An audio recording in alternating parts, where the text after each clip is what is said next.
Anies Rashid Baswedan.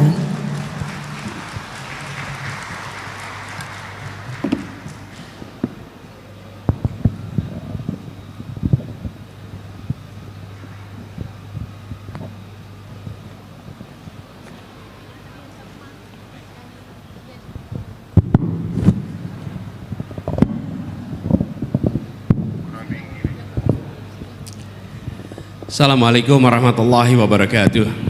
Makasih ya Mas. Selamat pagi, menjelang siang, salam sejahtera untuk kita semua. Seluruh pejuang, pegiat gerakan rakyat Jawa Tengah yang hadir di sini. Tepuk tangan buat semuanya yang hadir. Ini kalau saya rasakan ya, dari pagi masuk ruangan sebelum acara dimulai, sudah terasa semangatnya itu menggelora. Insya Allah semangat ini akan menular ke seluruh wilayah di Jawa Tengah. Masih semangat sekarang? Masih. Apalagi setelah dengar tadi deretan pidato-pidato yang mencerahkan. Mencerahkan tidak Mas Rian? Mencerahkan sekali, membukakan perspektif. Jadi kita bersyukur sekali. Dan insya Allah ini menjadi awalan yang makin baik. Izinkan saya menyapa dulu yang saya hormati Ketua Umum Gerakan Rakyat Bung Syahrin Hamid. Tepuk tangan untuk Bung Syahrin Hamid. Yang saya hormati Ketua DPW Gerakan Rakyat Jawa Tengah Ibu Dr. Anda Siti Nur Markesi. Tepuk tangan yang hebat buat beliau yang luar biasa menyiapkan acara di sini. Seluruh jajaran DPP, kemudian DPW, dan juga para pimpinan DPD yang baru saja dilantik, baru saja dikukuhkan. Selamat bertugas, selamat berkarya. PR-nya besar. Insya Allah PR besar ini bukan PR yang berat, besar tapi ringan. Insya Allah. Nah, kemudian para pembicara yang tadi sudah menyampaikan secara amat gamblang, mulai dari Bapak Awalil Rizki, tepuk tangan untuk Pak Awalil, kemudian Bapak Profesor Dr. Muhammad Nur, Profesor Dr. Zainal Mutakin, dan Dr. Muhammad Taufik. Ini empat begawan yang tadi membukakan kita perspektif persoalan-persoalan mendasar di Republik ini. Juga hadir di sini para tamu-tamu kehormatan, Pak Eko Sarjono, terima kasih, dan keluarga yang menyempatkan hadir bersama di sini. Tepuk tangan untuk Pak Eko. Pak Kiai Sahabudin, yang kehormati juga Kiai Rofi'i, Kiai Hifdlon Muhib dari Demak, matur nuwun Pak disempatkan hadir. Kiai Parsin Abdullah dari Semarang, mana Kiai Parsin? Juga Dr. Mastuti, Dr. Ratih, Profesor Gunarto, Pak Hamim, dan juga di sana ada Habib Hasan Toha ya di sini. Lalu Bapak Dr. Andes Yatna Nirwana, dan semua saja yang saya tidak bisa sebut satu persatu. Bapak Ibu Saudara sekalian, ketika kita berbicara tentang Indonesia yang tadi dipaparkan, berderet itu masalah. Berderet masalah. Apakah masalah-masalah itu bisa kita selesaikan? Apakah bisa diselesaikan? Apakah bisa? Harus bisa. Harus bisa. Seberat-beratnya masalah yang kita hadapi hari ini, sesungguhnya itu bukan persoalan baru bagi bangsa kita. Kita pernah merasakan persoalan yang lebih berat lagi, lebih mendasar lagi. Tapi untuk menyelesaikan itu semua, diperlukan lebih dari sekedar pengetahuan teknis. Dibutuhkan hal yang mendasar. Apa itu? Nilai, values, yang itu menjadi pedoman pegangan. Dan nilai values yang salah satu paling mendasar adalah integritas. Integritas itulah yang membuat apa yang dikerjakan menjadi dipercaya, apa yang dikerjakan untuk kepentingan publik. Bapak sekalian, ketika republik ini berdiri, yang mendirikan itu adalah kaum intelektual yang jumlahnya sangat sedikit. Tapi kenapa kaum intelektual yang sedikit itu diikuti oleh jutaan rakyat Indonesia dan dijalankan? Karena mereka melihat bahwa di dalam kecendekiawanannya, di dalam keterdidikannya, mereka tidak berpikir tentang bagaimana mencari manfaat dari republik yang didirikan, tapi bagaimana republik ini didirikan untuk memberikan manfaat bagi semua. Karena mereka adalah pribadi-pribadi integritas. Karena itulah menurut saya salah satu masalah mendasar di negeri ini adalah bagaimana integritas itu dikembalikan. Dan integritas itu bukan kejujuran saja, Bapak Ibu sekalian, bukan sekedar kejujuran, tapi kejujuran yang dikerjakan dengan mendasarkan kepada nilai kebenaran dan kepentingan publik. Preman bisa jujur dalam menceritakan tindak kriminalnya, jujur, tapi itu tidak berintegritas, Bapak Ibu. Nah, yang dibutuhkan adalah integritas, mengembalikan integritas menjadi prioritas utama. Kalau prioritas utama itu artinya apa? Dikatakan terus menerus, dijalankan, dicontohkan, dan dijadikan pedoman bagi semua. Ini salah satu hal yang paling mendasar.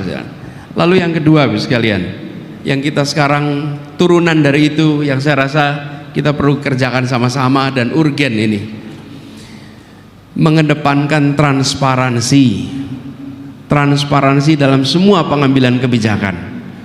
Transparansi itu akan memastikan rakyat hadir mengawasi.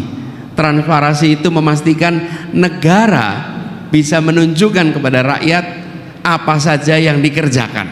Transparansi ini kunci. Kalau ada transparansi, maka kita semua bisa bicara dengan data, dan pemerintah pun ketika menjelaskan kebijakan menggunakan data. Jadi transparansi ini harus dikembalikan, Bapak sekalian, karena hari ini kita menyaksikan banyak kebijakan dibuat yang kita tidak tahu prosesnya. Tahu-tahu muncul sebagai kebijakan. Dan ini PR yang mendasar penting. Yang ketiga yang ingin saya sampaikan di sini adalah kembalikan meritokrasi di dalam pemerintahan dan kehidupan bernegara. Posisi diberikan pada yang berprestasi, bukan diberikan karena koneksi. Dan kita tahu banyak sekali hari ini diberikan tanggung jawab bukan karena kompetensi, bukan karena prestasi, tapi karena koneksi. Kapan negeri ini maju kalau tugas-tugas publik diberikan kepada orang-orang yang kompetensinya tidak nyambung, apalagi kompetensinya di bawah standar, diiringi dengan koneksi yang kuat. Akhirnya negara tidak bekerja untuk kepentingan publik, tapi negara bekerja untuk kepentingan koneksi-koneksi yang ada. Apa yang kemudian terjadi? Yang digambarkan oleh Pak Awalil di awal, ketika Indonesia dianggap terjebak di dalam middle income trap karena kebijakan-kebijakan yang disusun bukan untuk memberikan kebermanfaatan kepada rakyat banyak, tapi diberikan untuk memberikan kebermanfaatan pada sesama elit pemegang kewenangan. Di sini kemudian muncul problem lagi-lagi, karena bukan dari meritokrasi tapi dari koneksi. Dan ini sudah dikatakan oleh banyak orang di berbagai tulisan, mengapa negara gagal. Salah satunya ketika negara bersikap eksploitatif kepada siapa? Kepada rakyatnya. Dan ini yang banyak sekali terjadi hari ini. Kalau kita ingin mengembalikan Bapak Ibu sekalian, maka kembalikan meritokrasi sebagai arus utama.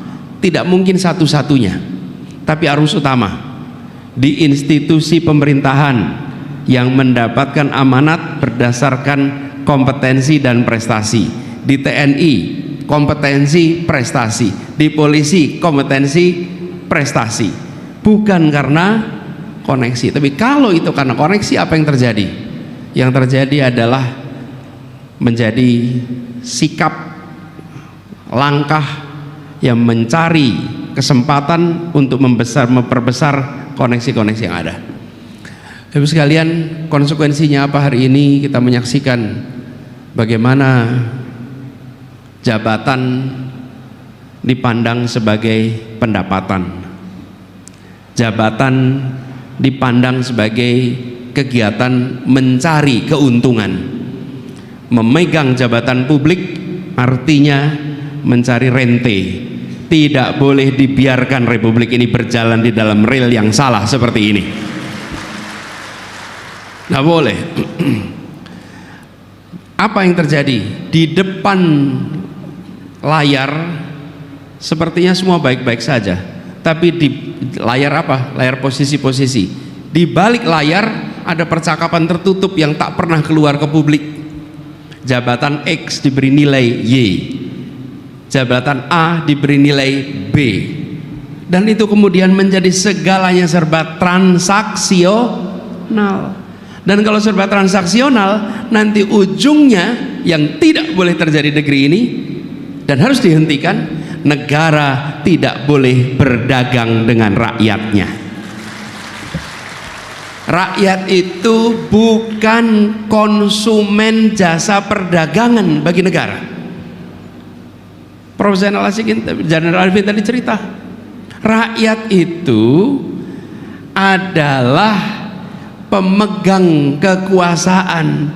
Tugas negara memastikan bahwa seluruh rakyat Indonesia mendapatkan hak dasarnya secara lengkap tanpa terkecuali.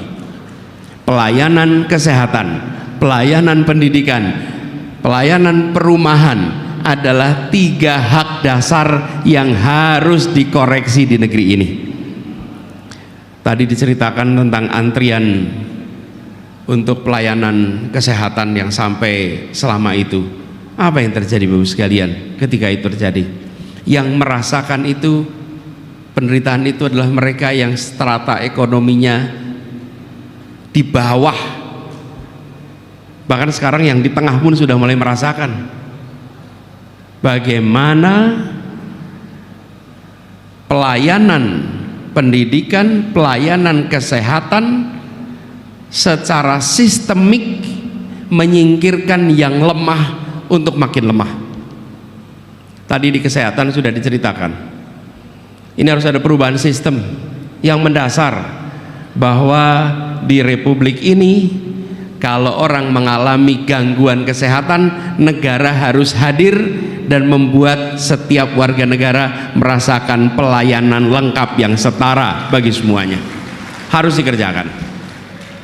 Ini Bapak sekalian membutuhkan tadi sikap atas nilai yang nanti diturunkan dalam berbagai kebijakan. Di pendidikan sama. Hari ini Bapak sekalian, kita bicara pendidikan itu, yang kita bahas yang sudah dalam sekolah. Lah yang ketinggalan di luar sekolah itu banyak sekali. Jadi kita bicara kualitas sekolah, kualitas pendidikan. Lah yang tidak masuk sekolah di mana? Kita tidak bicarakan Bapak sekalian. Masuk SD 5,6 juta anak. Masuk SD kelas 1. Lulus SMA kelas 3 3,6 juta. Jadi 1,8 juta per angkatan hilang di jalan, Pak. Kalikan itu 10 tahun, 18 juta, Pak. 18 juta itu yang terlantar ketika Pak Awalnya tadi cerita, dari satu serabutan ke serabutan yang lain. Kenapa? Mereka pernah SD tapi tidak pernah SMA, tidak pernah lulus SMA.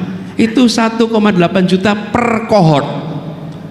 Jadi kalau didiamkan ini, maka kita akan terus menerus. Setiap tahun ada 1,8 juta orang tersingkir. Yang mau daftar jadi office boy saja tidak bisa, karena tidak punya ijazah SMA. Jadi yang miskin itu, kalau bahasanya Pak Taufik tadi, itu memang menurun. Karena menurun ke siapa? Ke anaknya dan ke anak dari anaknya. Apakah ini boleh dibiarkan? Apakah ini harus dibiarkan? Harus diubah? Bismillah, kita sama-sama usahakan perubahan itu. Jadi sekalian, ini masalah-masalah ini depan mata. Nah, langkah yang harus dilakukan ada langkah yang nyambung antara masalah dengan solusi. Jangan mengerjakan hal-hal yang tidak menyelesaikan masalah ini. Kalau tidak, apa kemudian tanggung jawab moral dari negara? Jangan sampai kita seperti kisah Sufi itu, Nasaruddin Hoja. Suatu ketika Nasaruddin Hoja itu mencari kunci yang jatuh di pinggir jalan. Ngupek-ngupek di situ, ngupek-ngupek gitu. Terus datang temannya lewat. Hoja, kamu lagi apa? Lagi nyari kunci. Warnanya apa? Dibilang warnanya ini, ukurannya segini. Temannya ikut nyari, ngupek-ngupek di situ nyari. Sudah diupek-upek lama nggak ketemu. Dia tanya sama Hoja, Hoja, ini di mana jatuhnya? Kok kita cari di sini nggak ketemu? Oh, jatuhnya di kamar di rumah. Lah kok nyari di pinggir jalan? Di sini ada lampu, di rumah nggak ada lampu. Dia tidak menyelesaikan masalah. Betul tidak sekalian? Apa lampu itu kalau dalam perpolitikan hari ini? Dukungan elektoral. Dukungan elektoral. Banyak hal-hal yang tidak menyelesaikan masalah tapi bisa mendapatkan dukungan suara, maka itu malah yang dikerjakan walaupun itu tidak menyelesaikan masalah di Indonesia. Betul tidak sekalian? Iya. Lah kok ngurusi pemberian A padahal masalahnya B? Karena yang B tidak memberikan suara, yang A memberikan suara. Sampai kapan negeri ini diatur tanpa memberikan prioritas untuk menyelesaikan persoalan-persoalan mendasar? Rasanya koreksi harus segera kita kerjakan. Rasanya perbaikan harus segera kita lakukan. Betul tidak, saudara? Nah, jadi ketika kemudian kita melihat kondisi hari ini, saya titip kepada semuanya, jangan biarkan pesimisme menular. Ya, memang kita sedang banyak masalah, tapi yakinlah bahwa bangsa kita selalu bisa keluar dari masalah. Yakinlah bahwa bangsa kita selalu bisa menghadirkan jalan keluar. Optimisme itu harus dijaga, karena kalau kita ingat masalah kita itu gonta-ganti, Pak, dari masa ke masa. Kalau sekarang masalahnya adalah korupsi, nepotisme. Zaman dulu masalahnya di negeri kita ini beda lagi, Bos sekalian. Ini kita di Semarang nih. Kalau tahun 60-an Bapak Ibu dari Semarang mau ke Cirebon, berani nggak naik mobil sendirian lewat Alas Roban? Nggak berani, Bapak Ibu sekalian. Begal di mana-mana. Dari Jakarta, Semarang, Surabaya, itu lewat itu. Nggak ada yang berani lewat. Banyak sekali. Hari ini bisa lewat dengan aman. Maksud saya, masalah kita dari waktu ke waktu itu berubah. Tapi hari ini kita harus selesaikan sama-sama.